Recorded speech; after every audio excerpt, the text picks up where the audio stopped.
Hello students, welcome to दक्षिणा ई classroom. Organic chemistry में आज एक नया चैप्टर स्टार्ट करेंगे, रिएक्शन मैकेनिज्म 1। ऑर्गेनिक केमिस्ट्री में सबसे ज्यादा क्वेश्चंस रिएक्शन बेस्ड होते हैं। कोई भी पर्टिकुलर स्पेसिफिक रिएक्शन हमें मिलता है और इस स्पेसिफिक रिएक्शन का प्रोडक्ट क्या होगा ये हमें बताना है। तो किसी भी पर्टिकुलर स्पेसिफिक रिएक्शन में प्रोडक्ट फॉर्मेशन किस तरीके से होगा, क्या मैकेनिज्म आपको फॉलो करना होगा, कौन सी रिएक्शन कंडीशंस दे रखी है, ये सारा कुछ समझने के लिए सबसे पहले रिएक्शन का एक जनरल डिस्क्रिप्शन देखना होगा। और इस जनरल डिस्क्रिप्शन में हमें पता करना पड़ेगा कि किसी भी पर्टिकुलर ऑर्गेनिक रिएक्शन में क्या क्या कंपोनेंट होते हैं और हर किसी कंपोनेंट का रिएक्शन मैकेनिज्म को डिसाइड करने में क्या कॉन्ट्रीब्यूशन है। तो यहां पे एक जनरल रिएक्शन लिखा हुआ है। जनरल रिएक्शन बेसिकली किस तरीके से लिखा हुआ है, रिएक्टेंट है, रिएक्टेंट की जो रिएक्शन है वो रिएजेंट के साथ होता है और इससे मिलकर क्या बन रहा है, प्रोडक्ट। अब इस रिएक्टेंट को क्या लिखा हुआ, सबस्ट्रेट। सबस्ट्रेट मॉलिक्यूल मतलब क्या होता है, यहां पे कोई ऑर्गेनिक मॉलिक्यूल है जिसके ऊपर रिएजेंट अटैक करता है। रिएजेंट जो भी है इसे हमें किस तरीके से ट्रीट करना है, अटैकिंग स्पीशीज की तरह ट्रीट करना है। रिएजेंट से कोई अटैकिंग स्पीशीज मिलेगा जैसे कि इलेक्ट्रोफाइल या न्यूक्लियोफाइल। अब इलेक्ट्रोफाइल और न्यूक्लियोफाइल क्या होता है, अभी आज ही आपको पता चलने वाला है। लेकिन इलेक्ट्रोफाइल और न्यूक्लियोफाइल बेसिकली आपको कहां से मिलेगा, रिएजेंट से। और ये इलेक्ट्रोफाइल या न्यूक्लियोफाइल सबस्ट्रेट मॉलिक्यूल के ऊपर अटैक करेगा। अटैक करने के बाद क्या बनता है, प्रोडक्ट। और रिएक्शन में आपको क्या मेंशन किया जा सकता है कि सॉल्वेंट कौन सा है, ये पर्टिकुलर रिएक्शन कौन से मीडियम में हो रही है। एक्वस मीडियम में है तो वाटर एज अ सॉल्वेंट है, या नॉन पोलर सॉल्वेंट भी अपने पास हो सकते हैं जैसे कि बेंजीन हो गया, साइक्लोहेक्सेन हो गया। तो इन्हीं सारे कंपोनेंट्स को हमें स्टडी करना है और सभी कंपोनेंट का रोल अगर आपको पता चल गया तो किसी भी स्पेसिफिक रिएक्शन का मैकेनिज्म क्या होगा, उस मैकेनिज्म को फॉलो किया जा सकता है और प्रोडक्ट फॉर्मेशन किया जा सकता है। फर्स्ट कंपोनेंट है सॉल्वेंट। किसी भी पर्टिकुलर ऑर्गेनिक रिएक्शन में सॉल्वेंट मेंशन्ड होता है। सॉल्वेंट को 3 टाइप से कैटेगराइज किया जा सकता है, पोलर प्रोटिक सॉल्वेंट, पोलर ए प्रोटिक सॉल्वेंट और नॉन पोलर सॉल्वेंट। इन तीनों सॉल्वेंट को किस तरीके से आइडेंटिफाई करना है और किसी भी रिएक्शन में इनका क्या कंट्रीब्यूशन होगा, किस तरीके से ये मैकेनिज्म को अफेक्ट करेंगे, ये देखना है। सबसे पहली बात आती है नॉन पोलर सॉल्वेंट। अब नाम से इसके समझ में आ रहा है नॉन पोलर सॉल्वेंट। इस सॉल्वेंट की पोलैरिटी बेसिकली कितनी है, 0 है। पोलैरिटी 0 है, दैट मींस कि डाइपोल मोमेंट इसका कितना हो जाएगा, 0। नेट डाइपोल मोमेंट 0 हो जाएगा, तो उसका पोलैरिटी 0 होगा और ऐसे सॉल्वेंट को क्या बोलेंगे, non polar solvent. Non polar solvent का एग्जांपल क्या हो सकता है, कोई भी सिमेट्रिकल मॉलिक्यूल चूज कर लो।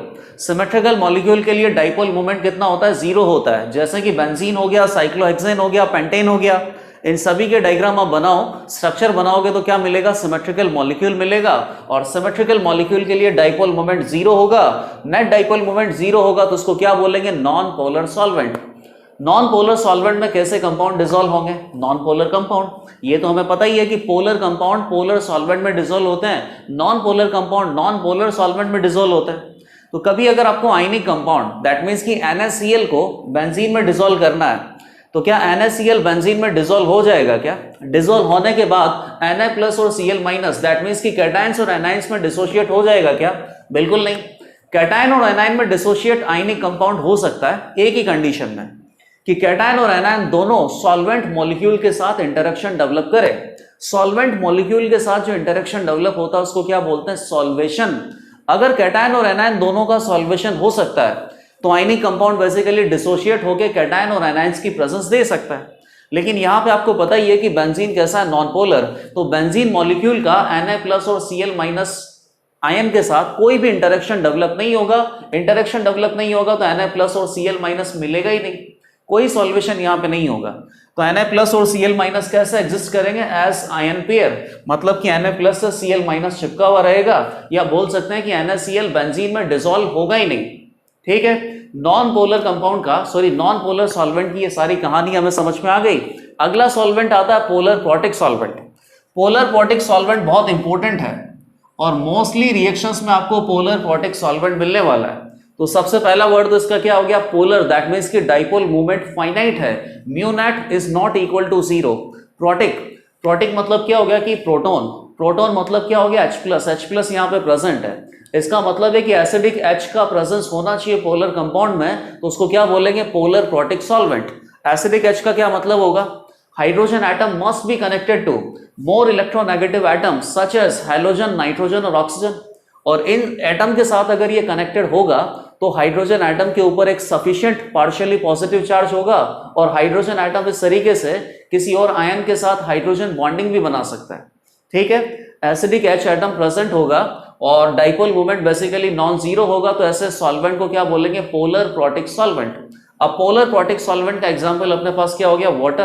काफी एग्जांपल हो सकते हैं, और भी एग्जांपल बताओ जहां पर डाइपोल मोमेंट फाइनाइट हो और उसी के साथ साथ डाइपोल मोमेंट फाइनाइट हो और hydrogen atom more electronegative atom oxygen, nitrogen या हैलोजन से कनेक्टेड हो। दैट मीन्स कि एसिडिक H एटम प्रेजेंट होना चाहिए।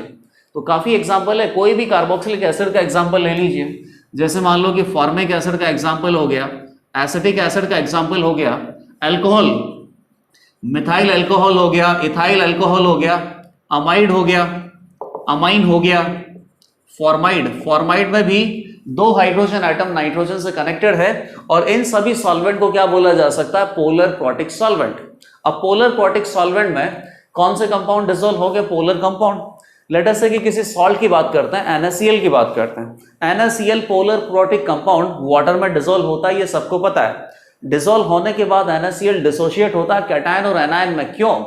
इसका रीजन अभी अभी बताया कि कोई भी आयनिक कंपाउंड दैट मींस कि सॉल्ट मॉलिक्यूल सॉल्वेंट में डिसोशिएट हो सकता है। इसका एक ही रीजन है कि कैटायन और एनायन दोनों को सॉल्वेट अगर कर दिया जाए, कैटायन और एनायन दोनों को सॉल्वेट किया जा सकता है, तो NaCl या आयनिक कंपाउंड किसी भी पर्टिकुलर सॉल्वेंट में जाके डिसॉल्व होगा और डिसोशिएट होकर आयंस की प्रेजेंस देगा।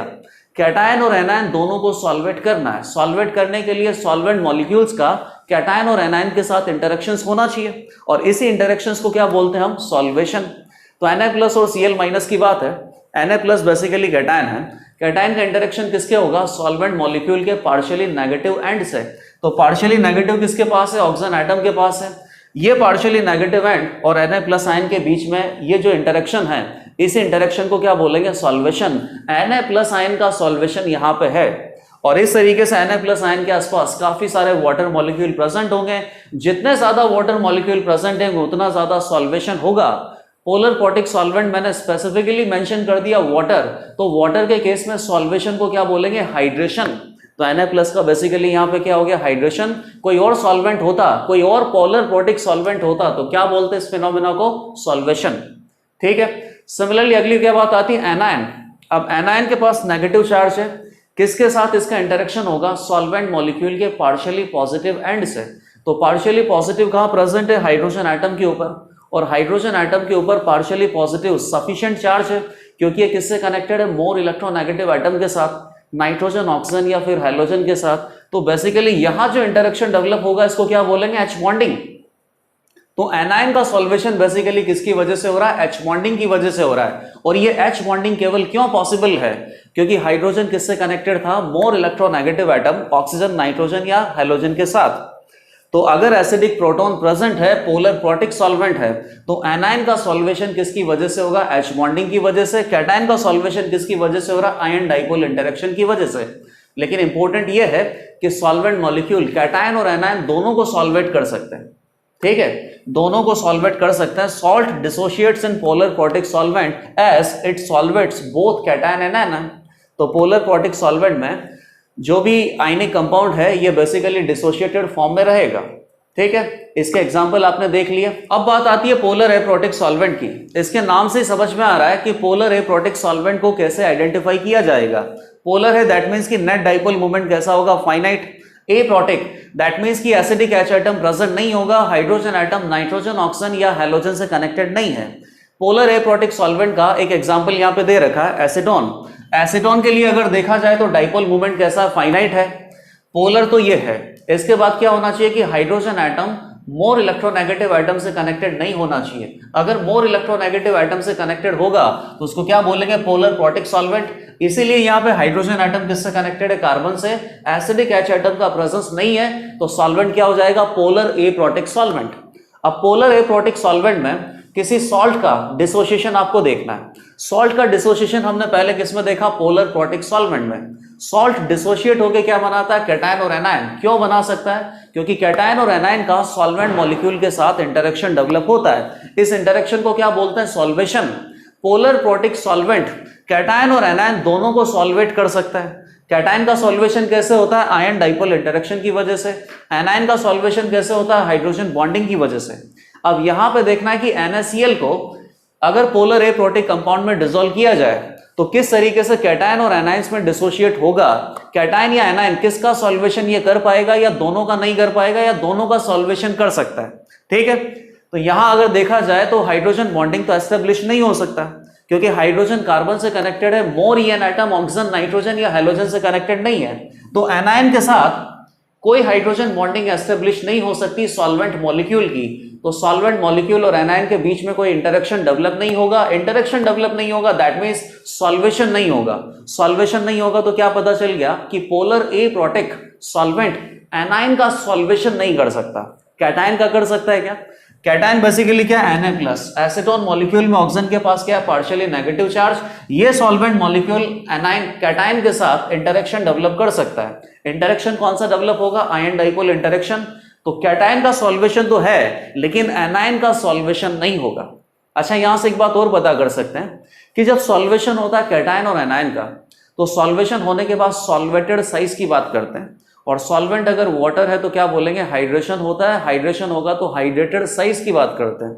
तो पोलर प्रोटिक सॉल्वेंट में कैटायन और एनायन दोनों का सॉल्वेशन होता है, तो दोनों की जो सॉल्वेटेड साइज है वो इंक्रीज हो जाएगी। सॉल्वेटेड साइज किसकी ज्यादा होती है? ये भी आपको पता है कि आयंस का एक्चुअल साइज अगर छोटा होगा तो सॉल्वेशन ज्यादा होगा, सॉल्वेशन ज्यादा होगा तो सॉल्वेटेड साइज ज्यादा आएगी, और इसी सॉल्वेटेड साइज ज्यादा आने की वजह से आयनिक मोबिलिटी कम होती है। ये भी आप जानते हो। यहां पर दोनों का सॉल्वेटेड साइज इंक्रीज हो जाएगा, और साइज में बेसिकली उतना ही इंक्रीमेंट आएगा जितना इनका एक्चुअल साइज छोटा है। तो F-, Cl-, Br- और I- की अगर बात करें तो आपको पता ही है कि I- बड़ा होता है, लेकिन जब इनकी सॉल्वेटेड साइज की बात आएगी, हाइड्रेटेड साइज की बात आएगी, तो F- सबसे छोटा होता है। सबसे छोटा होगा तो इसका सॉल्वेशन सबसे ज्यादा होगा, सॉल्वेशन ज्यादा होगा तो इसकी सॉल्वेटेड साइज या हाइड्रेटेड साइज सबसे बिगर आएगी F-, Cl- और Br- और I- में। लेकिन अगर यहां बात करें तो यहां पर एनायंस का सॉल्वेशन नहीं होता है। एनायंस का सॉल्वेशन अगर नहीं होगा तो जो एक्चुअल साइज होगी एनायंस की वही मेंटेन होगी। तो F-, Cl-, Br- और I- में I- बड़ा होता है, तो I- का जो साइज है वही बिगर होगा।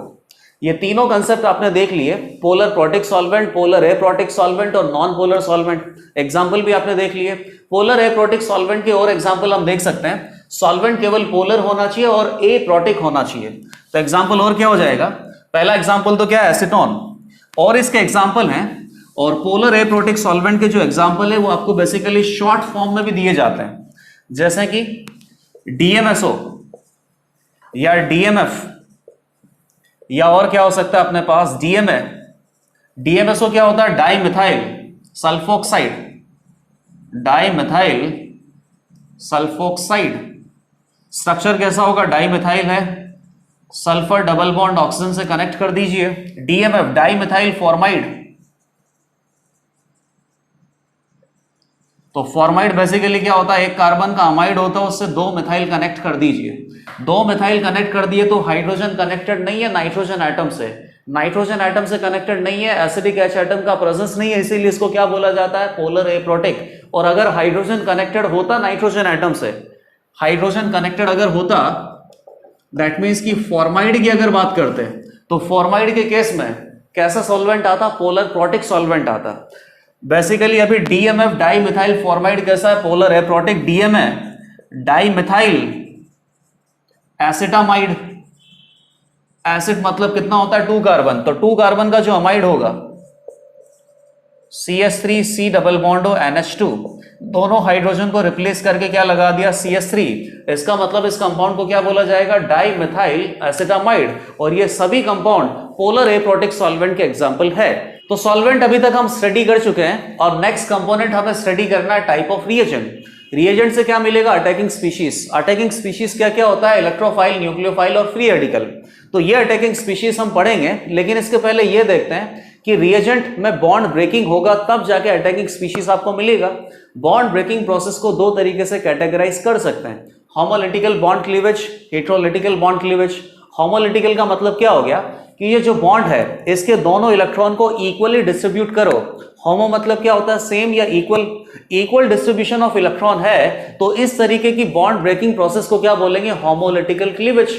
इस पर्टिकुलर सिग्मा बॉन्ड में कितने इलेक्ट्रॉन है? 2। एक इलेक्ट्रॉन ए का है, एक इलेक्ट्रॉन बी का है, और दोनों अपने इलेक्ट्रॉन लेके अगर चले गए तो क्या बनेगा? ए रेडिकल बनेगा, बी रेडिकल बनेगा, और इन दोनों के ऊपर कोई चार्ज बेसिकली असाइन मत करना। ऐसा नहीं है कि बी ने इलेक्ट्रॉन गेन कर लिया, ए ने इलेक्ट्रॉन लॉस कर लिया। इलेक्ट्रॉन का लॉस और इलेक्ट्रॉन का गेन नहीं है, दोनों के पास अपने अपने इलेक्ट्रॉन है, इसीलिए यहां पर कोई भी चार्ज नहीं आएगा। कैटायन या एनायन का फॉर्मेशन नहीं होगा, फ्री रेडिकल का फॉर्मेशन होगा। होमोलिटिकल बॉन्ड डिसोसिएशन के बाद जो अटैकिंग स्पीशीज मिलता है दैट इज फ्री रेडिकल। अब ये जो फ्री रेडिकल बना है, इस पर्टिकुलर बॉन्ड ब्रेकिंग प्रोसेस के लिए फेवरेबल कंडीशंस क्या क्या हो सकती है? पहली बात तो इस बॉन्ड को डिसोशिएट करना है, तो फेवरेबल कंडीशंस में क्या हो सकता है? हाई टेम्परेचर हो सकता है, या फिर यहां से जो एनर्जी प्रोवाइड करवानी है वो एनर्जी हम प्रेजेंस ऑफ लाइट से भी प्रोवाइड करवा सकते हैं। अगला सॉल्वेंट के बारे में अगर देखें तो फ्री रेडिकल मिला है, दैट मीन्स कि नॉन पोलर स्पीशीज मिली है। नॉन पोलर स्पीशीज मिली है तो यहाँ पे सॉल्वेंट कैसा होना चाहिए? नॉन पोलर, क्योंकि नॉन पोलर सॉल्वेंट इस टाइप के बॉन्ड ब्रेकिंग प्रोसेस को फेवर करेगा। अगला और देखो, ईएन डिफरेंस कैसा होना चाहिए? ए और बी के बीच में ईएन डिफरेंस अगर ज्यादा होगा तो एक एटम के ऊपर पार्शियली नेगेटिव होगा, दूसरे एटम के ऊपर पार्शियली पॉजिटिव होगा। तो जब भी ये बॉन्ड ब्रेक होगा, इस बॉन्ड के दोनों इलेक्ट्रॉन को पार्शियली नेगेटिव एटम लेके चला जाएगा, तो उसके ऊपर क्या आ जाएगा? नेगेटिव चार्ज, और एक एटम के ऊपर क्या आ जाएगा? Positive charge.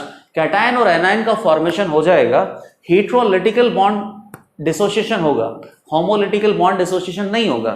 तो इसका मतलब हो गया कि ईएन डिफरेंस जितना ज्यादा मिनिमम हो उतना ज्यादा होमोलिटिकल बॉन्ड डिसोसिएशन होने की चांस है। ईएन डिफरेंस अगर 0 है, जैसे मान लो कि एक Cl मॉलिक्यूल ले लेते हैं, तो Cl और Cl एटम में किसी के ऊपर पार्शियली पॉजिटिव या पार्शियली नेगेटिव चार्ज नहीं है, तो यहां से ये जो बॉन्ड ब्रेक होगा इसमें दोनों Cl एटम अपने अपने इलेक्ट्रॉन लेके जा सकते हैं, होमोलिटिकल बॉन्ड डिसोसिएशन हो सकता है, तो फ्री रेडिकल मिलेगा। तो फेवरेबल कंडीशन क्या आ गया? Minimum EN difference. अब इस पे आते हैं, यहां पर ए और बी के बीच में जो दोनों इलेक्ट्रॉन हैं इनका अनइक्वल डिस्ट्रीब्यूशन करना है। अनइक्वल डिस्ट्रीब्यूशन का मतलब क्या आ गया? कि दोनों इलेक्ट्रॉन किसी एक एटम के पास चले जाएं। बी के पास चले जाएंगे तो बी के ऊपर क्या आ जाएगा? एक इलेक्ट्रॉन ज्यादा होगा, और ए के पास एक इलेक्ट्रॉन कम हो जाएगा। एक इलेक्ट्रॉन ज्यादा हो गया तो -1 चार्ज है, ए के ऊपर एक इलेक्ट्रॉन कम हो गया तो +1 चार्ज। तो बेसिकली यहां पे क्या मिलेंगे? कैटायन और एनायन। कैटायन और एनायन की प्रेजेंस है, दैट मीन्स कि इलेक्ट्रोफाइल और न्यूक्लियोफाइल अटैकिंग स्पीशीज यहां पे मिलने वाला है। और किसके ऊपर नेगेटिव चार्ज जाएगा, किसके ऊपर पॉजिटिव चार्ज जाएगा, ये ईएन डिफरेंस पे डिपेंड करता है। ईएन डिफरेंस जितना ज्यादा होगा तो मोर इलेक्ट्रोनेगेटिव एटम की इलेक्ट्रोनेगेटिविटी ज्यादा होगी, लेस इलेक्ट्रोनेगेटिव एटम का इलेक्ट्रोनेगेटिविटी कम होगा, तब जाके ईएन डिफरेंस ज्यादा होगा। तो मोर इलेक्ट्रोनेगेटिव एटम बॉन्ड के दोनों इलेक्ट्रॉन को लेके चला जाएगा, तो मोर इलेक्ट्रोनेगेटिव एटम के ऊपर चार्ज क्या आएगा? -1, और लेस इलेक्ट्रोनेगेटिव एटम के ऊपर चार्ज क्या आ गया? +1। रिजल्ट आपको क्या मिला? कैटायन और एनायन। फेवरेबल कंडीशंस क्या हो सकती है? पोलर स्पीशीज यहां पे बन रही है, तो पोलर स्पीशीज ज्यादा कहां सपोर्ट मिलेगा उनको? पोलर स्पीशीज बनने का टेंडेंसी ज्यादा कहां होगा? पोलर सॉल्वेंट में। तो पोलर सॉल्वेंट का बेसिकली प्रेजेंस होना चाहिए। मोर इंपोर्टेंटली पोलर प्रोटिक सॉल्वेंट होगा तो वो बहुत ज्यादा इस प्रोसेस को फेवर करेगा। क्यों? क्योंकि पोलर प्रोटिक सॉल्वेंट क्या कर सकता है? कैटायन और एनायन दोनों को सॉल्वेट कर सकता है। इन दोनों को सॉल्वेट अगर ये कर सकता है तो ये बॉन्ड बेसिकली बॉन्ड ब्रेक होके कैटायन और एनायन बनाना चाहेगा। तो पोलर प्रोटिक सॉल्वेंट होगा तो हेटेरोलिटिकल बॉन्ड डिसोसिएशन को सपोर्ट करेगा, कैटायन और एनायन बनेगा। एक और फेवरेबल कंडीशन क्या हो सकती है? कि ईएन डिफरेंस मैक्सिमम होना चाहिए। जितना ज्यादा ईएन डिफरेंस होगा, मोर इलेक्ट्रोनेगेटिव एटम बॉन्ड के दोनों इलेक्ट्रॉन को लेके चला जाएगा, इसके पास नेगेटिव चार्ज आएगा, सामने वाले के ऊपर पॉजिटिव चार्ज आएगा। जैसे मान लो कि CH3Cl का बॉन्ड है, तो क्लोरीन के ऊपर पार्शियली नेगेटिव है, कार्बन के ऊपर पार्शियली पॉजिटिव है, तो ये बॉन्ड अगर ब्रेक होगा तो इस बॉन्ड के दोनों इलेक्ट्रॉन कौन लेके चला गया? Cl। तो Cl के ऊपर क्या चार्ज आ गया? -1। CH3 के ऊपर क्या आ गया? +1। तो यहां पे क्या बन गया? क्लोराइड आयन बन गया और एक कार्बोकेटाइन बन गया। इस तरीके से आयंस का प्रेजेंस आपको मिलेगा हेटेरोलिटिकल बॉन्ड डिसोसिएशन में, और फ्री रेडिकल का प्रेजेंस मिलेगा होमोलिटिकल बॉन्ड डिसोसिएशन में। ओके, अब नेक्स्ट हमें स्टडी करना अटैकिंग स्पीशीज, और अटैकिंग स्पीशीज में सबसे पहले हम देखेंगे इलेक्ट्रोफाइल। इलेक्ट्रोफाइल बेसिकली क्या होता है? Electron loving species. कोई भी स्पीशीज जो इलेक्ट्रॉन को एक्सेप्ट कर सके। तो इलेक्ट्रॉन को कौन एक्सेप्ट कर सकता है? जिसके पास इलेक्ट्रॉन की कमी हो। तो ऐसी स्पीशीज जो इलेक्ट्रॉन डेफिशिएंट हो, इलेक्ट्रॉन डेफिशिएंट स्पीशीज को इलेक्ट्रोफाइल बोला जा सकता है। इलेक्ट्रॉन डेफिशिएंट स्पीशीज किसी भी पर्टिकुलर केमिकल रिएक्शन में इलेक्ट्रॉन एक्सेप्ट करेंगे। किस तरीके से इंडिकेट किया जाता है इलेक्ट्रोफाइल को? E+। और कोई भी पर्टिकुलर स्पीशीज जो इलेक्ट्रॉन एक्सेप्ट कर सकता है उसे E+ से इंडिकेट किया जाएगा, इलेक्ट्रोफाइल बोला जाएगा। इलेक्ट्रोफाइल का एग्जाम्पल क्या क्या हो सकते हैं? पॉजिटिवली चार्ज्ड स्पीशीज इलेक्ट्रोफाइल का एग्जाम्पल हो सकता है, क्योंकि अगर किसी स्पीशीज के ऊपर पॉजिटिव चार्ज है मतलब इलेक्ट्रॉन का कमी है, और इलेक्ट्रॉन डेफिशिएंट स्पीशीज इलेक्ट्रोफाइल होता है। कुछ न्यूट्रल इलेक्ट्रोफाइल भी हो सकते हैं। तो न्यूट्रल इलेक्ट्रोफाइल किस तरीके से हो सकते हैं? न्यूट्रल है इसका मतलब कोई पॉजिटिव चार्ज तो नहीं है, इसका मतलब कुछ इलेक्ट्रॉन डेफिशिएंसी तो आपको नजर नहीं आ रही है। इसका मतलब यह है कि न्यूट्रल स्पीशीज इलेक्ट्रोफाइल नहीं हो सकते, बिल्कुल हो सकते हैं। इलेक्ट्रॉन एक्सेप्ट करने के लिए बस वैकेंट ऑर्बिटल की जरूरत है। वैकेंट ऑर्बिटल प्रेजेंट होगा तो इलेक्ट्रॉन को एक्सेप्ट किया जा सकता है। वैकेंट ऑर्बिटल का प्रेजेंस पॉजिटिवली चार्ज इलेक्ट्रोफाइल में भी होता है और न्यूट्रल स्पीशीज में भी हो सकता है। लुईस एसिड हमने पढ़ाई है ना। लुईस एसिड बेसिकली क्या होता है? जो इलेक्ट्रॉन पेयर को एक्सेप्ट कर सके, और इलेक्ट्रॉन पेयर को एक्सेप्ट करने के लिए वैकेंट ऑर्बिटल की जरूरत होती है। तो पॉजिटिवली चार्ज इलेक्ट्रोफाइल भी हो सकता है, न्यूट्रल इलेक्ट्रोफाइल भी हो सकता है। क्या क्या एग्जाम्पल यहाँ पे हम देख सकते हैं, और ये सारे एग्जाम्पल आपको रिएक्शन मैकेनिज्म में देखने के लिए मिलेंगे। जैसे मान लो कि H+, प्रोटॉन इलेक्ट्रोफाइल है, D+ हो गया, इसका आइसोटॉप T+ हो गया, CS3+ हो गया, NO2+, NO+, I+, Cl+, Br+, और भी क्या हो सकता है? CS3, CH, CS3+। ये सारे के सारे इलेक्ट्रोफाइल कहीं ना कहीं किसी ना किसी रिएक्शन में आपको मिलेंगे। ये इलेक्ट्रोफाइल कैसे हैं? Positively charged. कुछ न्यूट्रल इलेक्ट्रोफाइल भी देख लेते हैं। न्यूट्रल इलेक्ट्रोफाइल में अपने पास क्या आ जाएगा? लुईस एसिड आ जाएगा। तो लुईस एसिड क्या क्या हो सकता है? BH3, बोरोन का हाइब्रिडाइजेशन कितना है? sp2, एक p ऑर्बिटल यहाँ पे वैकेंट है, इस p ऑर्बिटल में इलेक्ट्रॉन पेयर एक्सेप्ट किया जा सकता है, इसीलिए BH3 भी क्या होगा? इलेक्ट्रोफाइल। और क्या हो सकता है? AlCl3, ZnCl2, SbCl5, ये सभी इलेक्ट्रोफाइल है। अब आपको क्या लगेगा कि सर SbCl5 में तो Sb के 5 बॉन्ड है, 5 बॉन्ड है, इसका मतलब 10 इलेक्ट्रॉन है, तो इसका तो ऑक्टेट कंप्लीट है, और ऑक्टेट बेसिकली 8 इलेक्ट्रॉन से भी ज्यादा एक्सीड कर रहा है। तो ये SbCl5 इलेक्ट्रॉन क्यों एक्सेप्ट करेगा?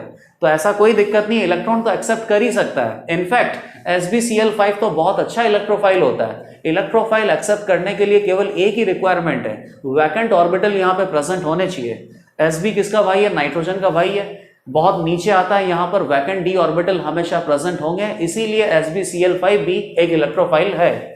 और इलेक्ट्रोफाइल आपको क्या मिलता है? और ये सारे इलेक्ट्रोफाइल ऐसे डिस्कस कर रहे हैं जो ऑर्गेनिक रिएक्शंस में डिस्कस करने के लिए मिलेंगे। इलेक्ट्रोफाइल और आपको डील करना पड़ेगा, जैसे मान लो कि IBr, तो IBr में बेसिकली I के ऊपर क्या है? पार्शियली पॉजिटिव, Br के ऊपर क्या है? Partially negative. पार्शियली पॉजिटिव और पार्शियली नेगेटिव चार्ज ऐसा हो ये जरूरी नहीं है। I या Br किसी के पास वैकेंट ऑर्बिटल का प्रेजेंस है, वैकेंट ऑर्बिटल का प्रेजेंस है, तो यहां पर I इलेक्ट्रॉन एक्सेप्ट कर सकता है। इलेक्ट्रॉन जब आएंगे तो उसको कौन एक्सेप्ट करेगा? I, क्योंकि I के ऊपर ही पार्शियली पॉजिटिव चार्ज है। IBr में I इलेक्ट्रॉन एक्सेप्ट कर सकता है, इसीलिए IBr भी यहाँ पे इलेक्ट्रोफाइल होगा, और इलेक्ट्रोफिलिक एडिशन रिएक्शंस में IBr का यूज भी आएगा। और क्या आ सकता है? ICl आ सकता है, Cl2 आ सकता है। अब Cl2 में आप बोलोगे कि सर Cl2 में तो किसी के भी ऊपर पार्शियली पॉजिटिव या पार्शियली नेगेटिव चार्ज नहीं है, कोई दिक्कत नहीं है, लेकिन Cl के पास वैकेंट ऑर्बिटल तो है ना। वैकेंट ऑर्बिटल में ये इलेक्ट्रॉन एक्सेप्ट कर सकता है, इसका मतलब ये इलेक्ट्रोफाइल होगा। इनफैक्ट इलेक्ट्रोफाइल ये भी होते हैं, किसी पर्टिकुलर रिएक्शन में आपको इलेक्ट्रोफाइल SO2 या SO3 गैस या CO2 गैस भी मिल जाएगा, और यहां पे तो कोई वैकेंट ऑर्बिटल भी नहीं है, यहां पर केवल क्या प्रेजेंट है? पोलर पाई बॉन्ड का प्रेजेंस है। तो कोई न्यूक्लियोफाइल अगर होगा, दैट मींस कि इलेक्ट्रॉन डोनेट करने वाली स्पीशीज भी यहां पे अटैक कर सकती है। इस कार्बन के ऊपर पार्शियली पॉजिटिव चार्ज बहुत ज्यादा है, तो कोई भी इलेक्ट्रॉन डोनर कार्बन के ऊपर अटैक करके इलेक्ट्रॉन दे सकता है, और ये अगर इलेक्ट्रॉन एक्सेप्ट कर रहा है तो CO2 और SO3 ये दोनों भी इलेक्ट्रोफाइल होंगे। जहां पर पोलर पाई बॉन्ड का प्रेजेंस है उस स्पीशीज को भी इलेक्ट्रोफाइल बोला जा सकता है। यहां वैकेंट ऑर्बिटल अभी नहीं है, लेकिन जैसे ही ये यहां पे इलेक्ट्रॉन एक्सेप्ट करेगा तो बॉन्ड फॉर्मेशन होगा, तो बॉन्ड ब्रेकिंग भी होगा। कार्बन ऑक्सीजन के बीच में ये पाई बॉन्ड ब्रेक हो जाएगा, और इस तरीके से कार्बन की जो 4 वैलेंसी है वो मेंटेन रहेगी। लेकिन CO2 ने इलेक्ट्रॉन एक्सेप्ट किए हैं, इसीलिए इसको इलेक्ट्रोफाइल बोला जा सकता है। तो यहाँ पे न्यूट्रल इलेक्ट्रोफाइल और पॉजिटिवली चार्ज इलेक्ट्रोफाइल में जितना भी डिस्कस किया गया है, ये पर्टिकुलर इलेक्ट्रोफाइल आपको किसी ना किसी ऑर्गेनिक रिएक्शन में मिलने वाले। इसके बाद अगला कौन सा अटैकिंग स्पीशीज हमें नोटिस करना है? न्यूक्लियोफाइल। सेकंड क्या हो गया? न्यूक्लियोफाइल।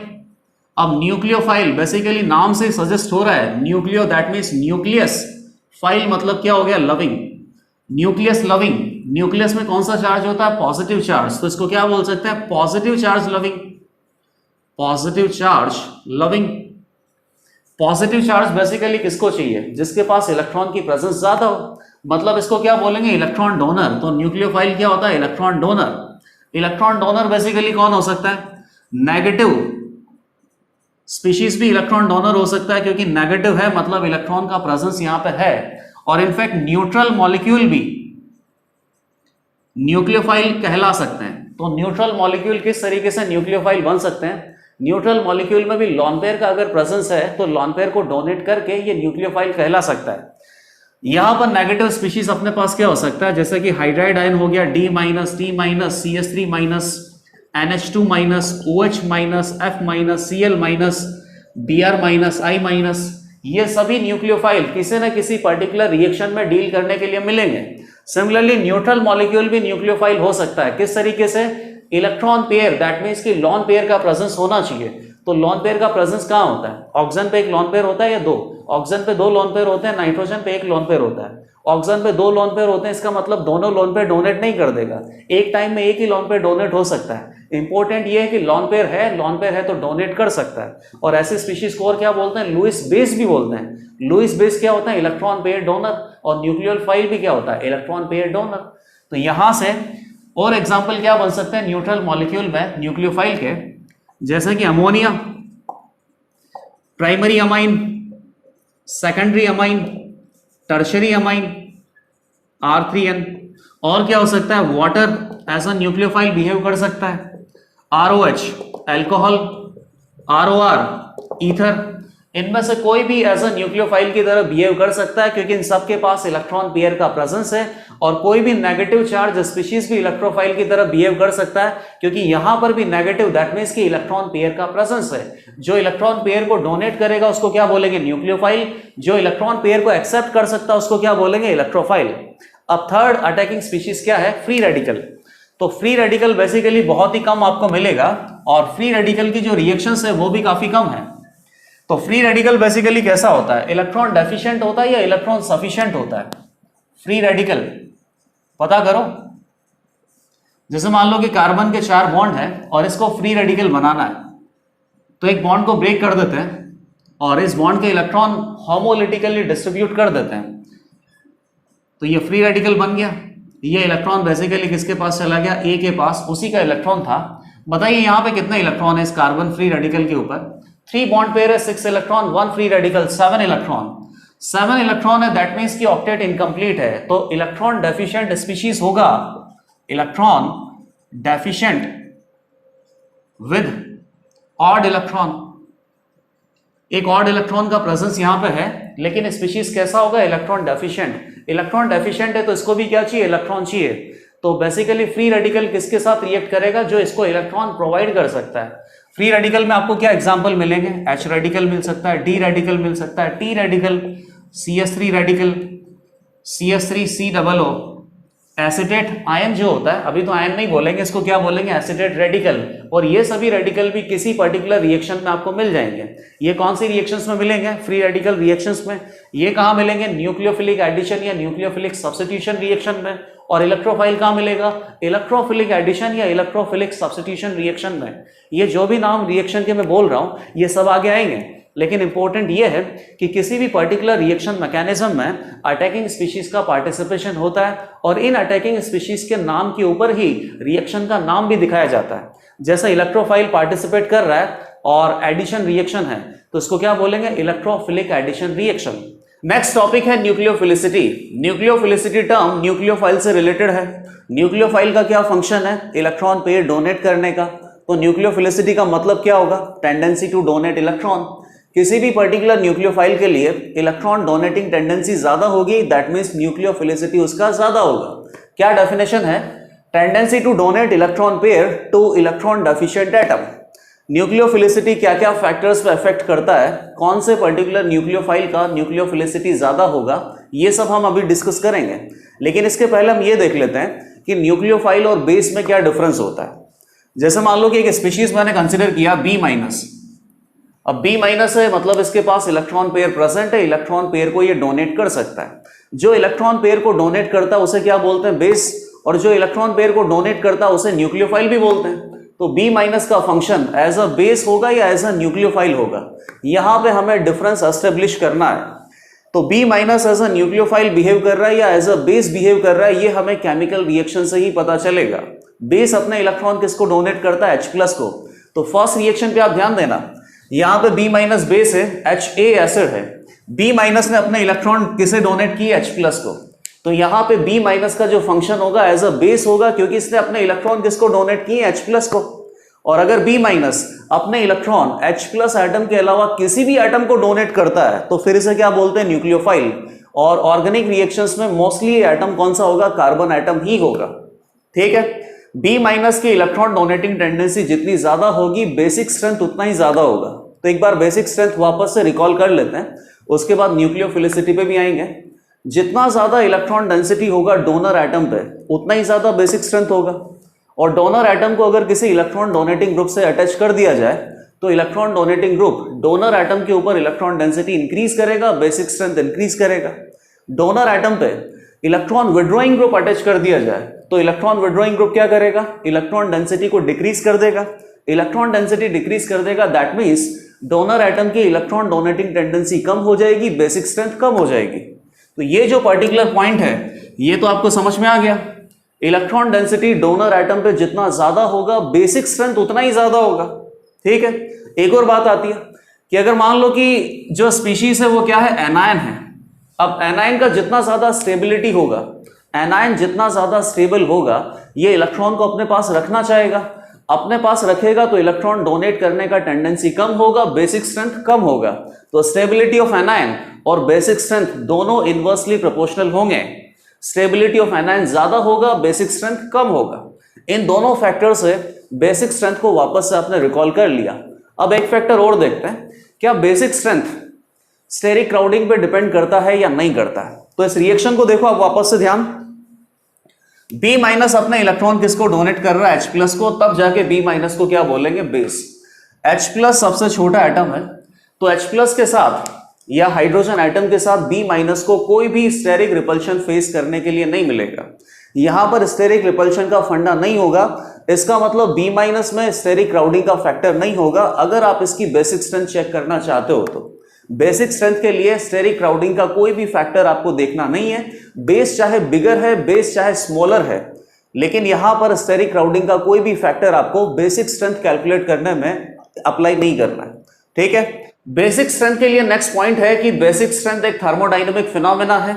इसका मतलब क्या हुआ कि अगर किसी भी पर्टिकुलर बेस का बेसिक स्ट्रेंथ आपको चेक करना है या बेसिक स्ट्रेंथ का ऑर्डर निकालना है तो थर्मोडायनेमिक्स को देखना पड़ेगा। कोई भी एक पर्टिकुलर रिएक्शन हम कंसीडर कर लेते हैं, B माइनस ने HA एसिड के साथ रिएक्ट किया है और इसके बाद ये प्रोडक्ट बन गए। रिएक्शन में इक्विलिब्रियम का साइन लगा हुआ है, तो यहां पे आपको रिएक्शन का इक्विलिब्रियम कांस्टेंट नोटिस करना पड़ेगा। इक्विलिब्रियम कांस्टेंट की वैल्यू जितनी ज्यादा होगी, ये रिएक्शन उतना ही ज्यादा फॉरवर्ड मूवमेंट करेगा। फॉरवर्ड मूवमेंट जितना ज्यादा होगा, B माइनस का बेसिक स्ट्रेंथ उतना ही ज्यादा होगा। तो यहां से ये पॉइंट आपको अच्छे से नोट करके रखना है कि बेसिक स्ट्रेंथ एक थर्मोडायनेमिक फिनोमेना है और वैल्यूज के हिसाब से आप बेसिक स्ट्रेंथ का कंपैरिजन कर सकते हैं।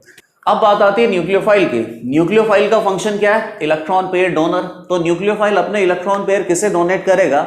H प्लस आयन को छोड़ के किसी भी एटम को इलेक्ट्रॉन डोनेट कर सकता है। और ऑर्गेनिक रिएक्शंस की बात है तो न्यूक्लियोफाइल मोस्टली इलेक्ट्रॉन किसको डोनेट करेगा? कार्बन एटम को। जैसे यहां पे मैंने एक रिएक्शन लिखा हुआ है, B minus as a nucleophile behave कर रहा है, तो B माइनस सबस्ट्रेट मॉलिक्यूल के साथ रिएक्शन कर रहा है। सबस्ट्रेट मॉलिक्यूल क्या दे रखा है? Ethyl chloride.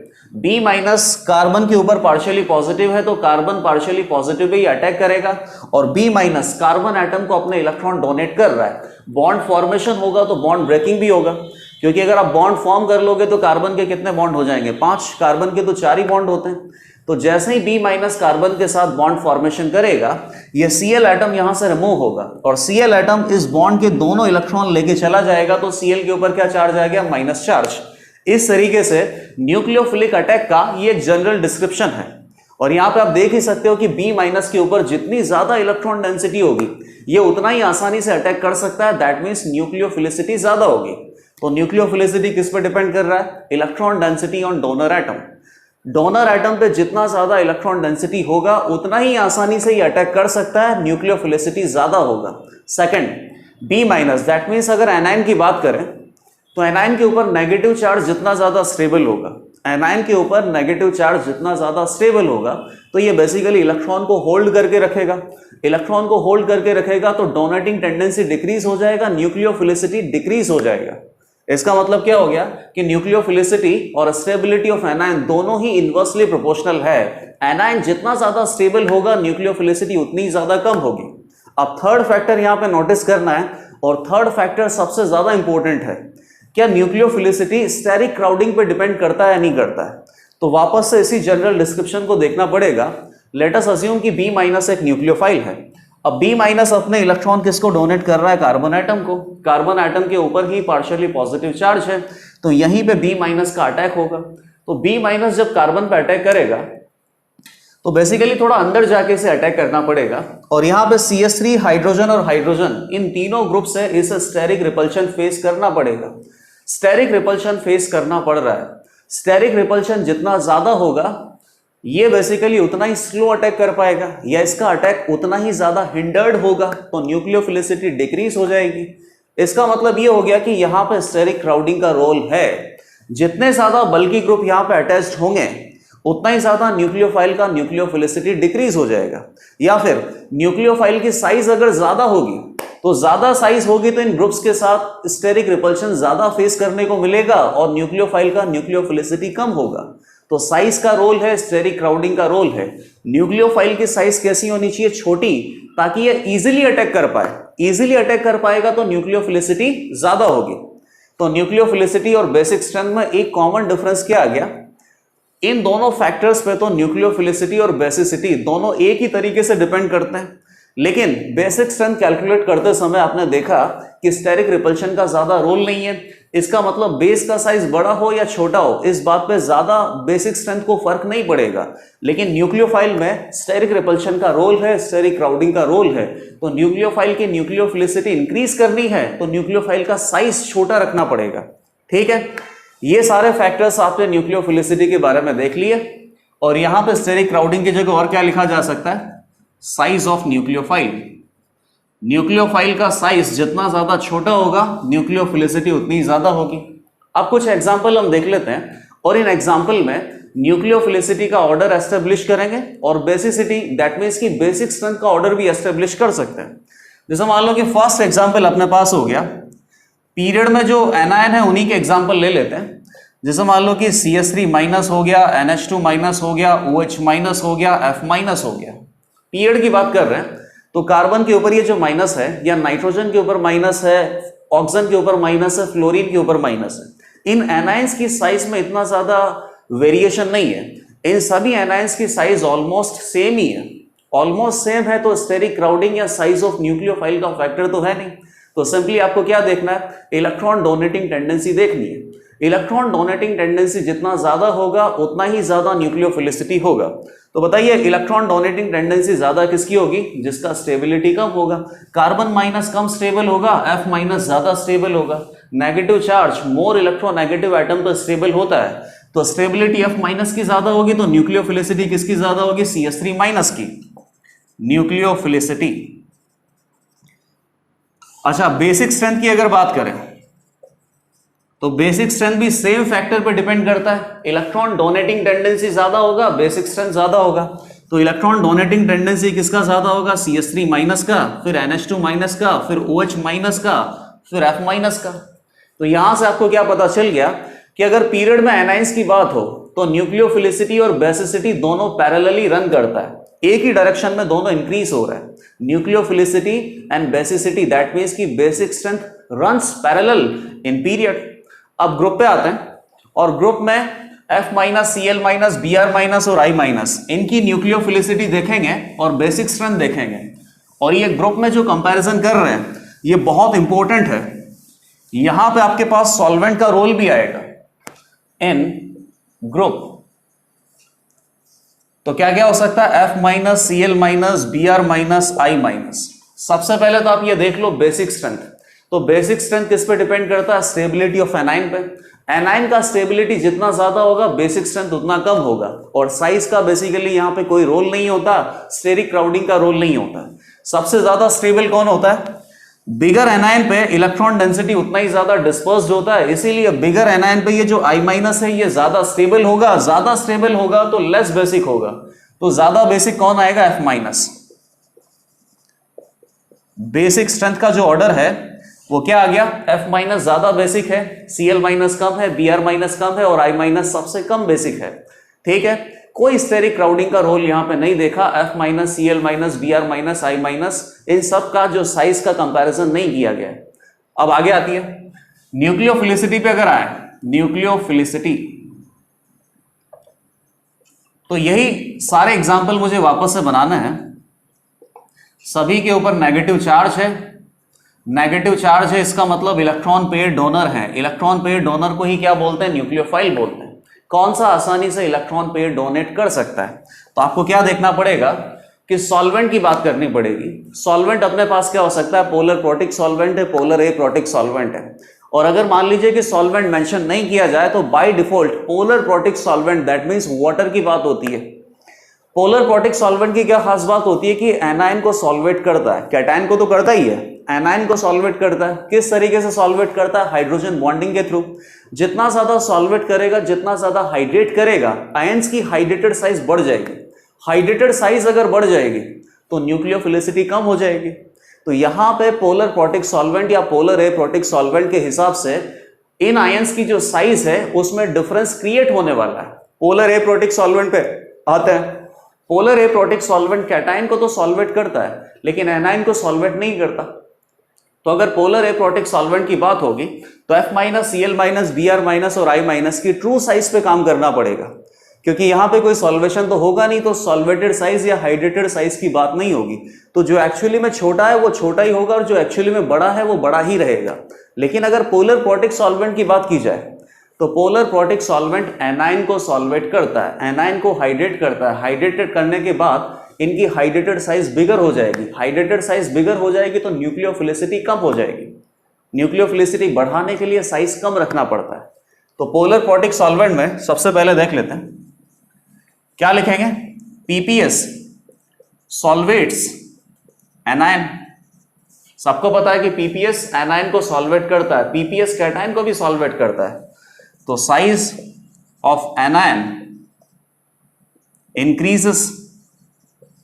हाइड्रेटेड साइज की बात होगी, किसकी साइज सबसे ज्यादा होगी? जो एनायन एक्चुअली में सबसे छोटा होगा उसी की साइज सबसे ज्यादा बड़ी हो जाएगी। हाइड्रेटेड साइज की बात है तो F- सबसे छोटा होता है, हाइड्रेटेड साइज इसकी सबसे बड़ी हो जाएगी। सबसे बड़ी साइज होगी तो न्यूक्लियोफिलिसिटी कम होगी। तो न्यूक्लियोफिलिसिटी ज्यादा किसकी होगी? I- की। किसमें? पोलर प्रोटिक सॉल्वेंट वाटर में। और कुछ मेंशन नहीं किया जाए तो आपको क्या जवाब देना है? पोलर प्रोटिक सॉल्वेंट कंसिडर करके, वाटर को एज अ सॉल्वेंट कंसिडर करके ही जवाब देना है। तो क्या बोलोगे कि F- और I- कोई कौन सा ज्यादा न्यूक्लियोफिलिक होगा? I- ज्यादा न्यूक्लियोफिलिक होगा। और अगर पोलर एप्रोटिक सॉल्वेंट की बात करें तो polar aprotic solvent does not solvate anion. तो यहां पर एनायन का जो साइज होगा वो बेसिकली कैसा साइज होगा? True size. जो भी एनायन का साइज होगा उसी के हिसाब से न्यूक्लियोफिलिसिटी कंपेयर करना है। F- छोटा होता है, जितना ज्यादा एनायन छोटा होगा न्यूक्लियोफिलिसिटी उतनी ज्यादा होगी। तो F- की न्यूक्लियोफिलिसिटी ज्यादा होगी। और न्यूक्लियोफिलिसिटी का ये ऑर्डर आपको बताना है तो क्वेश्चन में स्पेसिफिकली मेंशन किया जाएगा कि पोलर एप्रोटिक सॉल्वेंट में F-, Cl-, Br- और I- का न्यूक्लियोफिलिक ऑर्डर बताओ। लेकिन अगर सॉल्वेंट मेंशन नहीं किया जाए, केवल इतना पूछा जाए कि इनकी न्यूक्लियोफिलिसिटी का ऑर्डर क्या होगा, तो by default polar protic solvent की बात होगी। पोलर प्रोटिक सॉल्वेंट में ज्यादा न्यूक्लियोफिलिक कौन होता है? I-। तो यहां पे अगर आप देखो बेसिक स्ट्रेंथ तो स्टेरिक क्राउडिंग या साइज पे डिपेंड नहीं करता है, तो वहां तो सिंपली आपने जवाब दे दिया कि स्टेबिलिटी ऑफ एनायन जितना ज्यादा होगा बेसिक स्ट्रेंथ उतना ही कम होगा। तो ज्यादा स्टेबल एनायन कौन होगा? I-, इसीलिए इसका बेसिक स्ट्रेंथ कम है। I- का बेसिक स्ट्रेंथ कम है और I- का न्यूक्लियोफिलिसिटी ज्यादा है। तो अगर यहां देखें ग्रुप में तो क्या बोलेंगे कि बेसिक स्ट्रेंथ और न्यूक्लियोफिलिसिटी दोनों एंटी पैरेलल रन करते हैं। नीचे जाएंगे तो बेसिक स्ट्रेंथ डिक्रीज होगा, I- का बेसिक स्ट्रेंथ लोएस्ट होगा, और ऊपर जाएंगे तो न्यूक्लियोफिलिसिटी डिक्रीज होगा और F माइनस का न्यूक्लियोफिलिसिटी सबसे ही कम होगा। न्यूक्लियोफिलिसिटी ऑर्डर में नेक्स्ट एग्जांपल है, if donor atom is same then nucleophilicity is inversely proportional to steric crowding. Steric crowding जितना ज्यादा होगा न्यूक्लियोफिलिसिटी उतना कम होगा, ये ऑलरेडी हमें पता है। एग्जाम्पल में क्या दे रखा है, अल्कोक्साइड आयन आपको दे रखे हैं। अल्कोक्साइड आयन में ऑक्साइड आयन डोनर एटम है और ऑक्साइड आयन से डिफरेंट अल्काइल ग्रुप अटैच कर रखे हैं। एक बार अल्काइल ग्रुप क्या इथाइल है, अगली बार आइसोप्रोपाइल है, अगली बार टर्शियरी ब्यूटाइल है। तो जितना ज्यादा अल्काइल ग्रुप का साइज होगा पूरे न्यूक्लियोफाइल की साइज में इंक्रीमेंट होगा। न्यूक्लियोफाइल की साइज अगर बिगर होगी तो न्यूक्लियोफिलिसिटी कम होगी। तो सबसे ज्यादा न्यूक्लियोफिलिसिटी किसका होगा, इथोक्साइड आयन का, और सबसे कम न्यूक्लियोफिलिसिटी किसका होगा, टर्शियरी ब्यूटोक्साइड आयन का, क्योंकि यहां पे स्टेरिक हिंड्रेंस या स्टेरिक रिपल्शन सबसे ज्यादा मिलेगा। नेक्स्ट एग्जांपल क्या है, स्टेबिलिटी ऑफ एनायन के ऊपर बेस्ड है। एनायन जितना ज्यादा स्टेबल होगा, एनायन जितना ज्यादा स्टेबल होगा इलेक्ट्रॉन को होल्ड करके रखेगा, इलेक्ट्रॉन डोनेट नहीं करेगा, न्यूक्लियोफिलिसिटी कम होगी। तो यहां पे बेसिकली रेजोनेंस का एप्लीकेशन है। क्या क्या आयन आपको दे रखा है, कार्बोक्सिलेट आयन में एसिटेट आयन दे रखा है, फिनोक्साइड आयन दे रखा है और मिथोक्साइड आयन दे रखा है। ऑक्सीजन के ऊपर नेगेटिव चार्ज है, ये नेगेटिव चार्ज जितना ज्यादा स्टेबल होगा न्यूक्लियोफिलिक स्ट्रेंथ उतना ही कम होगा। तो O माइनस सबसे ज्यादा स्टेबल कहां होगा, जहां सबसे ज्यादा रेजोनेंस है। रेजोनेंस सबसे ज्यादा कहां है, तो अब कुछ कंसेप्ट आपको रिकॉल हो रहे हैं। कई लोग सोच रहे हैं कि सर फिनोक्साइड आयन में रेजोनेंस ज्यादा है क्योंकि नेगेटिव आयन 3-3 पाई बॉन्ड के साथ रेजोनेंस कर रहा है, यहाँ पे नेगेटिव आयन एक ही पाई बॉन्ड के साथ रेजोनेंस कर रहा है, तो फिनोक्साइड आयन में ज्यादा रेजोनेंस होगा और एसिटेट आयन में कम रेजोनेंस होगा। बिल्कुल गलत है ये। क्वांटिटी से पहले आपको क्या चेक करना होगा, क्वालिटी। क्वालिटी रेजोनेंस अगर कहीं है तो वही रेजोनेंस ज्यादा होगा।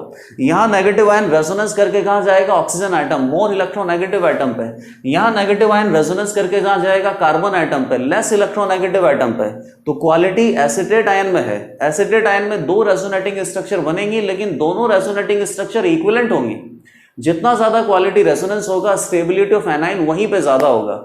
तो सबसे ज्यादा स्टेबल एनायन कौन सा होगा, एसिटेट आयन। उससे कम स्टेबल कौन सा होगा, फिनोक्साइड आयन। सबसे कम स्टेबल कौन सा होगा, मिथोक्साइड आयन। मिथोक्साइड आयन में तो रेजोनेंस ही नहीं है। स्टेबिलिटी सबसे कम होगी, न्यूक्लियोफिलिसिटी सबसे ज्यादा होगी। तो सबसे ज्यादा न्यूक्लियोफाइल या न्यूक्लियोफिलिसिटी किसकी आ गई, मिथोक्साइड आयन की। सेम एग्जांपल है, यहां पे सल्फोनेट आयन आपको दे रखा है, कार्बोक्सिलेट आयन है और उसके बाद फिनोक्साइड आयन है। फिनोक्साइड आयन में भी रेजोनेंस है। कार्बोक्सिलेट आयन दैट मींस कि एसिटेट आयन में भी रेजोनेंस है और सल्फोनेट आयन में भी रेजोनेंस है। लेकिन रेजोनेंस सबसे बेटर कहां होगा, सबसे क्वालिटी रेजोनेंस कहां है, फर्स्ट एग्जांपल पे। फर्स्ट एग्जांपल में नेगेटिव चार्ज 3-3 बार ऑक्सीजन एटम पे डिस्प्लेस होगा रेजोनेंस के थ्रू। तो यहां पे सबसे ज्यादा इक्विवेलेंट रेजोनेटिंग स्ट्रक्चर बनेगी, सबसे ज्यादा स्टेबिलिटी इसी एनायन की होगी। ये एनायन सबसे ज्यादा स्टेबल होगा, न्यूक्लियोफिलिसिटी सबसे कम होगी। तो सबसे ज्यादा न्यूक्लियोफिलिक कौन हो गया, फिनोक्साइड आयन। अगला एग्जांपल आपको क्या दे रखा है कि अगर किसी एनायन की बात करें और इसी एनायन का कॉन्जुगेट एसिड दैट मींस कि न्यूट्रल मॉलिक्यूल की बात करें तो इन दोनों में से ज्यादा न्यूक्लियोफिलिक कौन होगा। जैसे एग्जांपल क्या दे रखा है, OH माइनस। OH माइनस का कॉन्जुगेट एसिड क्या होगा, H प्लस ऐड करना पड़ेगा। OH माइनस का कॉन्जुगेट एसिड हो जाएगा H2O। OH माइनस और H2O में से ज्यादा न्यूक्लियोफिलिक कौन होगा, तो ये तो बहुत सिंपल है। OH माइनस के ऊपर नेगेटिव चार्ज है, H2O न्यूट्रल है।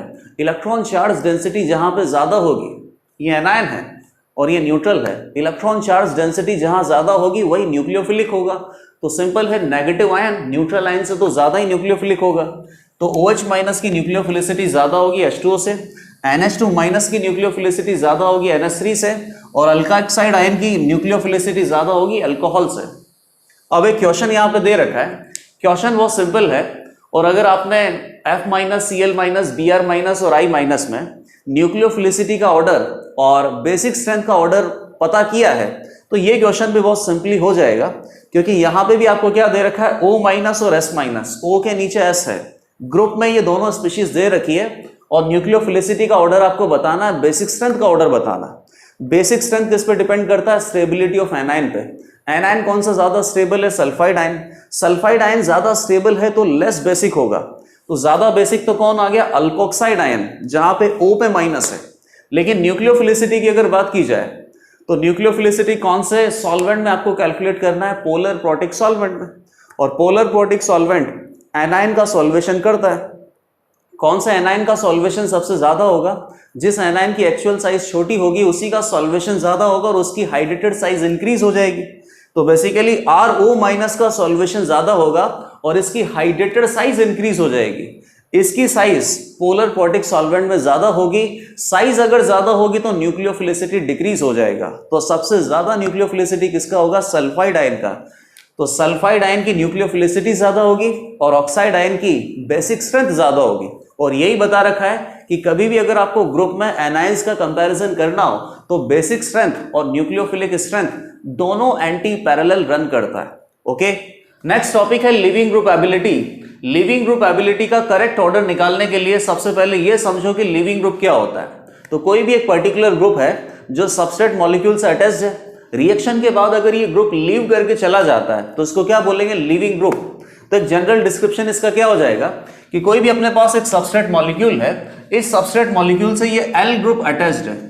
न्यूक्लियोफाइल अगर यहां पे अटैक करेगा तो न्यूक्लियोफाइल बेसिकली यहां पे क्या करेगा? बॉन्ड फॉर्मेशन होगा तो बॉन्ड ब्रेकिंग प्रोसेस भी होगा। लिविंग ग्रुप इन दोनों इलेक्ट्रॉन को लेके चला जाएगा। तो एक तरीके से ये बोला जा सकता है कि लिविंग ग्रुप के ऊपर चार्ज क्या हो गया? नेगेटिव। अब लिविंग ग्रुप एबिलिटी की बात है। लिविंग ग्रुप कितना अच्छा होगा कितना बुरा होगा ये आपको देखना है। नेगेटिव चार्ज लिविंग ग्रुप के ऊपर है तो नेगेटिव चार्ज जितना ज्यादा स्टेबलाइज होगा ये इलेक्ट्रॉन को लेके उतना ही अच्छे से जा सकता है। तो कुल मिला के बात क्या हो गई कि नेगेटिव चार्ज की स्टेबिलिटी ज्यादा होगी तो लिविंग ग्रुप का एबिलिटी ज्यादा होगा। लिविंग ग्रुप का लीव करने का एबिलिटी ज्यादा होगा।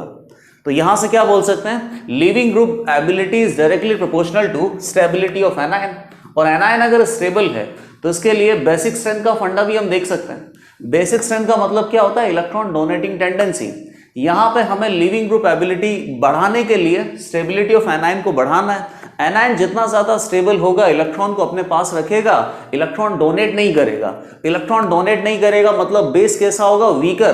तो और क्या बोला जा सकता है? एक जनरल रूल अपने पास क्या हो सकता है कि वीकर बेसिस जो होते हैं ये बहुत अच्छे स्टेबल एनायन होते हैं या वीकर बेसिस बहुत अच्छे लिविंग ग्रुप में काउंट करेंगे। यहां से भी अपने पास क्वेश्चंस आ सकते हैं कि कुछ पर्टिकुलर एनायंस के सेट आपको दे रखे हैं और आपको यह चेक करना है कि कौन सा लिविंग ग्रुप बेटर है। तो सिंपल सी बात है कि लिविंग ग्रुप जो है उसके पास नेगेटिव चार्ज ज्यादा स्टेबल होना चाहिए। तो यहां पे लिविंग ग्रुप किस तरीके से दे सकते हैं कि जो आयंस हैं वो या तो पीरियड में आपको दिए जा सकते हैं या ग्रुप में आपको दिए जा सकते हैं, या इसके अलावा कोई भी ऑर्गेनिक में रेजोनेंस वाले एग्जाम्पल भी दिए जा सकते हैं। सबसे पहले लिविंग ग्रुप में एग्जाम्पल अपने पास क्या है? CH3 minus NH minus OH minus F minus. In fact ये भी बता देता हूं कि ये CH3 माइनस NH माइनस या OH माइनस ये तो लिविंग ग्रुप होते ही नहीं है, लेकिन फिलहाल अभी यहाँ पे केवल कंपैरिजन करना है, रिलेटिव स्ट्रेंथ इनका कैलकुलेट करना है। नेगेटिव चार्ज कहाँ ज्यादा स्टेबल होता है? बिगर साइज पे। लेकिन पीरियड में साइज में वेरिएशन नहीं होता है। पीरियड में कोई भी प्रॉपर्टी का कंपैरिजन करना है तो किससे करते हैं? इलेक्ट्रोनेगेटिविटी से। नेगेटिव चार्ज कहां ज्यादा स्टेबल होगा? मोर इलेक्ट्रोनेगेटिव एटम फ्लोरीन पे। जहां पे भी नेगेटिव चार्ज ज्यादा स्टेबल होगा उसका लिविंग ग्रुप एबिलिटी क्या होगा? ज्यादा होगा। Similarly F minus Cl minus Br minus ये चारों आयंस कहां बिलोंग करते हैं? ग्रुप में। ग्रुप में साइज का वेरिएशन बहुत ज्यादा होता है। जैसे जैसे नीचे जाएंगे ग्रुप में साइज बहुत ही ज्यादा इंक्रीज होता है। जितना ज्यादा साइज होगा नेगेटिव चार्ज यहां पे बड़ी साइज पे बहुत अच्छे से डिस्पर्स कर सकता है, इसीलिए negative charge that means anion stable होगा। तो सबसे ज्यादा स्टेबल एनायन यहां पे कौन होगा? I माइनस, और इसीलिए इसका लिविंग ग्रुप एबिलिटी भी क्या होगा? ज्यादा। अब कुछ एग्जाम्पल हम GOC से रिलेटेड भी देख लेते हैं। एग्जाम्पल में अपने पास क्या दे रखा है? ऑक्साइड आयन बेसिकली दे रखा है और ऑक्साइड आयन किसी और पर्टिकुलर ग्रुप से कनेक्टेड है। आपको यह कैलकुलेट करना है कि कौन सा लिविंग ग्रुप बेटर होगा। लिविंग ग्रुप वही बेटर होगा जहां एनायन का स्टेबिलिटी ज्यादा होगा। एनायन अगर रेजोनेंस में इन्वॉल्व है तो एनायन की स्टेबिलिटी क्या होगी? ज्यादा। एनायंस अगर कोई ग्रुप अटैच्ड है तो एनायन को स्टेबलाइज करने के लिए ग्रुप को कैसा होना चाहिए? इलेक्ट्रॉन विड्रॉइंग ग्रुप होना चाहिए। Electron withdrawing group that means कि -M -Hc या -I ग्रुप एनायन की स्टेबिलिटी को इंक्रीज करेंगे, लिविंग ग्रुप एबिलिटी को इंक्रीज करेंगे। और अगर +M +Hc या +I ग्रुप लगा दिया तो ये एनायन की स्टेबिलिटी को डिक्रीज करते हैं, that means living group ability को भी डिक्रीज करेंगे। तो सबसे पहला एग्जांपल क्या हो गया? और ये एग्जांपल ऑलरेडी आपने न्यूक्लियोफिलिसिटी में देखा हुआ है। एसिटेट आयन या कार्बोक्सिलेट आयन है, फिनॉक्साइड आयन है और अल्कोक्साइड आयन है। यहां रेजोनेंस नहीं है, ये सबसे लेस स्टेबल। इन दोनों जगह रेजोनेंस है, लेकिन क्वालिटी रेजोनेंस आपको कहां मिलेगा? कार्बोक्सिलेट आयन में मिलेगा, फिनॉक्साइड आयन में नहीं मिलेगा। क्वालिटी रेजोनेंस होगा, कार्बोक्सिलेट आयन ज्यादा स्टेबल होगा। और R की जगह अगर CH3 लिख दें यहां पे, अभी तो जनरल एग्जांपल है, स्पेसिफिक एग्जांपल बनाने के लिए यहां क्या लिखा जा सकता है, CH3। CH3 हो जाएगा तो इस आयन को क्या बोलेंगे, एसिटेट आयन। अगला एग्जांपल क्या हो गया, बेसिकली बेंजोएट आयन का एग्जांपल है। बेंजोइक एसिड में से H+ हटा दिया तो क्या बनेगा, बेंजोएट आयन। सारे बेंजोएट आयन के एग्जांपल हैं और कोई ग्रुप अटैच कर रखा है। इस ग्रुप की वजह से या तो एनायन स्टेबल होगा या अनस्टेबल होगा। स्टेबल अगर होगा तो लिविंग ग्रुप एबिलिटी बढ़ेगी। NO2 क्या अप्लाई करेगा यहाँ पे, -M। फ्लोरीन, हैलोजेंस का केवल हमें क्या देखना होता है, इंडक्टिव इफेक्ट, तो हैलोजन क्या लगा रखा है यहाँ पे, -I से भी एनायन की स्ट्रेंथ या एनायन का स्टेबिलिटी इंक्रीज होता है। OH क्या लगाएगा, +M की वजह से एनायन की स्टेबिलिटी डिक्रीज होगी। तो सबसे ज्यादा स्टेबिलिटी किसका होगा, -M की वजह से। उससे कम स्टेबिलिटी किसकी वजह से होगा, -I की वजह से। और +M की वजह से एनायन की स्टेबिलिटी में डिक्रीमेंट होगा। दैट मींस लिविंग ग्रुप बेकार हो जाएगा ये। तो सबसे ज्यादा लिविंग ग्रुप एबिलिटी फर्स्ट का होगा, फिर सेकंड का, फिर थर्ड का। अगला एग्जांपल क्या दे रखा है, सल्फोनेट आयन का एग्जांपल दे रखा है। और यहां पर बेसिकली आप ये यूनिट देखो तो ये यूनिट तो कॉमन है, O- रेजोनेंस करके 3 ऑक्सीजन एटम पे डिस्ट्रीब्यूट हो रहा है। तो टोटल इसका 3 इक्विवेलेंट रेजोनेटिंग स्ट्रक्चर बनेगा। दोनों जगह रेजोनेंस बढ़िया है। यहां क्या लगा रखा है, R मतलब क्या हो गया, अल्काइल ग्रुप। अल्काइल ग्रुप क्या लगाता है, +I लगाएगा तो इस आयनाइन की स्टेबिलिटी में थोड़ा बहुत डिक्रीमेंट लाएगा। और यहां पे क्या लगा रखा है, OR का क्या लगेगा, basically +M। Lone pair, gap and pi, ये लॉन पेयर भी यहां पे S डबल बॉन्ड O के साथ रेजोनेंस कर सकते हैं। दैट मींस OR ग्रुप क्या लगाएगा, +M लगाएगा तो स्टेबिलिटी ऑफ एनायन को डिक्रीज करेगा। और यहां पर स्टेबिलिटी ज्यादा डिक्रीज होगी, इसीलिए लिविंग ग्रुप एबिलिटी भी कम होगा। तो किसका लिविंग ग्रुप एबिलिटी ज्यादा आएगा, फर्स्ट का। कुछ और लिविंग ग्रुप हमें देखना है और ये सभी लिविंग ग्रुप बहुत ही बेटर लिविंग ग्रुप होंगे। ये आपको स्ट्रक्चर देखने के बाद पता चल जाएगा और ऑर्गेनिक रिएक्शंस में इनका यूज आपको सबसे ज्यादा मिलेगा। जैसे कि लिविंग ग्रुप अपने पास क्या है, टोसाइलेट आयन। तो टोसाइलेट आयन या टोसाइल ग्रुप को किस तरीके से बनाया जाता है, बेंजीन के ऊपर CH3 लगा रखा है, S डबल बॉन्ड O, इस पर्टिकुलर ग्रुप को क्या बोला जाता है, टोसाइलेट। किस तरीके से इंडिकेट किया जाएगा, OTS। O अपने पास क्या है, ये ऑक्सीजन एटम है और TS बाकी रेस्ट ऑफ द ग्रुप है। CH3 को रिप्लेस करके Br अगर लगा दिया जाए तो इसको बोलते हैं ब्रोसाइलेट। और इसको कैसे इंडिकेट किया जाएगा, OBr। ये सारे लिविंग ग्रुप बहुत बेटर है, इनकी शक्ल देख के ही पता चल रहा है। नेगेटिव चार्ज किसके ऊपर है, ऑक्सीजन एटम के ऊपर है। और ये नेगेटिव चार्ज बहुत ही क्वालिटी रेजोनेंस कर रहा है। Negative charge S double bond oxygen के साथ रेजोनेंस करके 3 ऑक्सीजन एटम पे डिस्ट्रीब्यूट हो रहा है। 3 इक्विवेलेंट रेजोनेटिंग स्ट्रक्चर बनेगी। स्टेबिलिटी ऑफ एनाइन हाईएस्ट है यहाँ पे, इसीलिए लिविंग ग्रुप एबिलिटी बहुत ज्यादा होगी। सिमिलरली Br को रिप्लेस करके NO2 अगर लगाते हैं तो इसको बोलते हैं नोसाइलेट। और नोसाइलेट भी यहां पे बहुत ही बेटर लिविंग ग्रुप है। इनफैक्ट NO2 क्या करेगा, ONS को रिप्रेजेंट करता है। NO2 -M लगाता है और -M की वजह से एनाइन का स्टेबिलिटी में इंक्रीमेंट आएगा। एनाइन का स्टेबिलिटी जितना ज्यादा होगा, लिविंग ग्रुप एबिलिटी उतना ही बेटर होगा। और इन सबसे भी बेटर एक और लिविंग ग्रुप अपने पास है, CF3S डबल बॉन्ड O या SO3-। इसको बोलते हैं ट्राइफ्लेट आयन। और ये बहुत ही बेटर लिविंग ग्रुप है। क्यों, आपको पता चल रहा है, CF3 बहुत ही स्ट्रांगली इलेक्ट्रॉन विड्रॉइंग ग्रुप होता है, बहुत स्ट्रांग इसका -I होगा। और CF3 SO3- आयन का स्टेबिलिटी में इंक्रीमेंट करेगा, इसीलिए इस पर्टिकुलर लिविंग ग्रुप की एबिलिटी बहुत अच्छी होगी। और ये सारे लिविंग ग्रुप आपको याद रखना है, इन सबके एब्रिविएशन भी याद रखना है। OTS मतलब क्या हो गया, टोसाइलेट। OBr मतलब क्या हो गया, brosylate. ONS that means nosylate. और ट्राइफ्लेट आयन क्या हो गया, CF3 SO3-। ये सभी बहुत अच्छे लिविंग ग्रुप हैं। और केमिकल रिएक्शंस में जहां पे भी लिविंग ग्रुप का रोल होगा, ये सारे लिविंग ग्रुप आपको मोस्ट कॉमनली मिलने वाले हैं।